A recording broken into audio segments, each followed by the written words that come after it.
Okay, so this is the Golden Ages. All right, this was a review copy. The designer is Luigi Ferrini, and artwork by Alessandra Roche.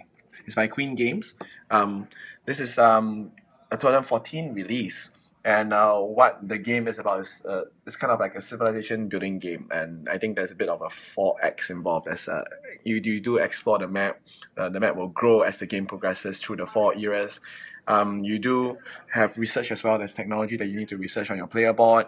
You do attack each other, but the interesting part about this game that's different from others is that you are limited to 4 attacks in the entire game. So once you and it gets more costly as if you attack more often. All right, so explore, exterminate, expand, which you do, and exploit. Yeah, exploit. I don't know if there's an exploit part of the game though. Yeah. Anyway, yeah. So just to give a brief overview of the game, at the start of each era, we'll have all these era cards which are given to us at the start of the game. So in a way, it's kind of for us to plan ahead, really far ahead if you want to. You can strategize ahead, given the forecast that you have, how you want your strategy to go. If not, if it's too much information, you can just play tactically, I guess. So after you have each chosen one card, you decide whether you keep this card or the previous era card that you have. In the first round of the game, you only have one card to play, so you cannot decide. You cannot do anything else other than playing the first card. So after you've decided which era card you want to keep, then whoever has the lowest number on the top right hand corner will be the start player. Then we'll each take one of these tiles from the board, from the game, and then we'll place it onto the board. Now where you place it is a bit like Carcassonne, where you need to place it like river, ocean touch ocean, land touch land, that kind of thing. So I cannot put this here, but I could put this, for example, here like that. Then after you've done that, you can choose to move your capital. So this is your capital, which has two sides. Right? The other side, I'll explain why there's a two on the other side. But you can decide to move your capital onto a space of the tile that you just placed on the board. And if there are any colonists, these are all colonists. With your capital, you move them all along with your capital to the new spot, just like what I did here. And then the round begins. So this is where the main phase of the game will happen. So if you look at your player board, these will tell you all the actions that you can do during your turn. Now, anything that's a meeple there, that means that you need to use a settler, a colonist, to be able to do this action here. Alright. Anything that is crossed out like that means you can do this action without a colonist. So what do these symbols mean? This means that you can move a colonist a number of spaces depending on the tech that you may have here. Alright, that number of spaces, and then you can also found a city. So founding cities are these cubes here. Right, so you'll be putting these cubes onto the board. So for example, I can if I can move, for example, I can move here, then I can lay them down. I'll definitely lay them down after the move, and then put one city here, like that. Putting a city also gives you points. You can see here, depending on tech that you have. All right. Next thing you can do is you can actually. Oh, we didn't do this actually during the game. You can lay a person down in the agora. This is agora. And you just get 3 points. None of us did this action during the game. Yeah, I'm not sure if it would have helped us too much. Strategically, I think there are times it could have helped. Yeah. The next thing you can do is you put Agora onto the board, and then you can get a building for free. So most of these buildings are free. There's buildings per era. At the end of each era, all buildings that were not built in that era will be discarded, and you replace them with new buildings for the next era. So you just take the building, and if you have a slot in your player board, you just put the building onto your slot, just like that. Now there will be certain technologies. For example, like if you research the writing, you get to put another building in a number 2 slot. If you research this one, you also get to put a number 3 building in the slot. Last thing you can do is attack. So you can move and attack. So what you mean by that is you can move to another square, and you can lay down the person to attack the city.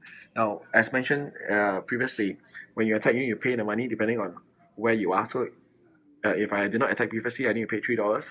I'll take one of these randomly from the stock. Alright, and I'll put it face down like that. Only at the end of the game, then you reveal it to see how many points you have scored for this one. So this would mean I have scored 3 points. You take the city that you attacked, you turn it to the player, alright, and you can also form your new city by putting your city there like that. Right. And then you also get the points whenever you find a new city, and so on and so forth. So that's what you need to do with meeples. As long as your colonies is still standing, you can use them. But once they're used, you need to place them face down. That means they cannot be used for that era until the end of the era happens. I think you can do without colonists. You can buy a wonder. So there are also, just like the building cards, there are also wonders per era, and any unbought wonders will be discarded. So wonders are a bit different because they typically will have a cost on top, and if you have the right era symbol here, which is really small, that you can't really see. All right, if you have the right card that corresponds to this symbol, then you can buy the wonder for cheaper price. So like for example, if I had I think this is a Russian. If I had the Russian, I buy this for $6 instead of $8. Now the wonders will usually give you either one time. So anything with lightning is a one-time activation, or they give you constant benefit, or I think that's the like for example the pyramids. You get a one-time benefit, and then whenever you activate it, you get 1 point. So things that you can activate, you can only activate once per era. At the end of the era, then you refresh them. So for example, this building, whenever I activate it, I get to I can do a research tag for a cheaper cost, but I'll flip it over. End of the era happens, then I'll refresh it again. Next thing you do is activate, which is what I explained just now. You can activate a building or activate a wonder. You can also research a tag. So to research a tag, even you pay the money. So at the beginning of the game, all of this will be covered except for the first row. So these are the first row tag that we have. Now if I want to research this tag, I need to pay $3. Then I'll take it off my board. So in the third, fourth, and fifth column onwards, any tag that you research will give you points. So this one will give you 2 points. So it'll give you 1 point, 2 points, and 4 points. Last thing you do is to declare golden age. This is effectively you're passing. So what happens is that you take your capital, you flip over. Now every time the game can still continue, the other players can still have their turns. When it comes back to you, when you're supposed to take a turn but you're at the golden age, you get $2. So you potentially could earn a bit of money during the game. And one thing also, if you're the first to do the golden age, you get to choose one of these history something. Historical judgment cards, which allows you to, which means that for the end of the era after the end of the era, everybody will be able to score points based on whatever card you have chosen. Okay, and after everyone has done the golden age, the era will end. You do the historical judgment scoring, and then you refresh everything again, and then a new era happens, and then you start the game. Now, when the game ends, you also score one PP for every 3 goal you have. You score all these points of developed technology that you already have. You also have a secret future technology card, which is like a secret objective that you're trying to achieve. And for example, this one, you're trying to have the most cubes on the board. If you score 8 points. And you also score points for all the glory tiles, all the battles that you have done, and whoever has the most points will be the winner. So that's a brief overview of the Golden Ages. So with me, Rowan and John, we will now discuss. We'll just do a brief discussion of what you feel about the game. So maybe John, you can go first. I thought the game was really fun. I enjoyed most of it. There's a lot of stuff to keep track of, and a lot of the symbols on the cards aren't super clear at first. Having played through it once, though, I totally get everything now. Yeah. So I feel like kind of you're going to play through one time, be a little confused, and then come back and really enjoy it on the next one. It's really neat to have a lot of different directions that you're being pulled in, because with the historical judgments changing the scoring each round, plus the future technology card at the end of the game, as well as the special powers of your leaders, you have a lot of hidden information to kind of form your strategy. And it all kind of pulls you in different directions, which is a neat challenge to have to deal with. Yeah, you didn't really aim for this, though. I kind of ended up in a situation. This one wanted me to have the most combat tokens. Yeah, that's right, yeah. But Eric, in the first age, got a really combat-focused leader. Yeah. And then Rowan, in the second age, got a really combat-focused leader. And I never got one that could fight terribly well. I see, so it's just kind of there was no chance of me ever winning this. Because these also are only if you are the only leader. Yeah, so I couldn't have gone for a tie. In that case. So once Rowan hit 4, I knew I was gone. Initially, when John was researching a lot of technology, I thought you had the technology future. No, I just ended up with, because of the way the cards played out, I couldn't research technology cheaply, so that was just the route that I took. I see. Okay, yeah. Well, you could spend the money on this. Yeah, apparently.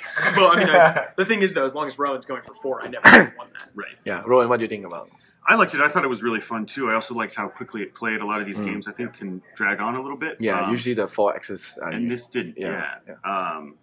you don't really feel though that you're part of a civilization in a way. I mean, right? I thought its we connection to its theme was a little bit weak. It's a pretty typical Euro game using a lot of familiar Euro game mechanics, and the sort of civilization theme was sort of tacked on. That being said, though, I thought there was a really good mixture of long-term and short-term goals to try to go after, and I thought a lot of the symbols here allowed you to pick it up fairly quickly, especially if you've played games like this before. And that helped move it along a little bit. I think if we had never played a game like this before, it might have taken us a lot longer to figure out the sort of basics of the game. But if you've played a game like this before, you can probably pick it up pretty quickly.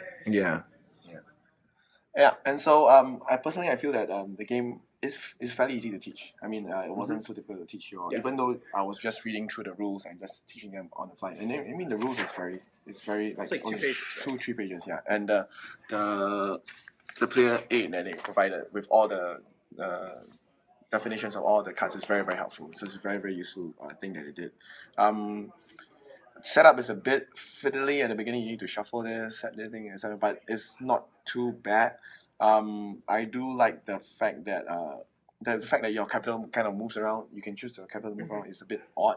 Like what Rowan said, that thematically there's a bit of a disconnect because I'm now the Japanese in the 4th era. So like, it doesn't really make sense. Doesn't seem like John evolved from Russia into the United States. I think I went from Arabics to Prussia to the United States. There's no really connection yet. Yeah, it's kind of a bit strange. I mean, Rowan also commented that the board is really nice to look at because you could really form the Earth if you wanted to, but of course, for strategic reasons, you probably will not do it. So this is kind of Earth that we end up with.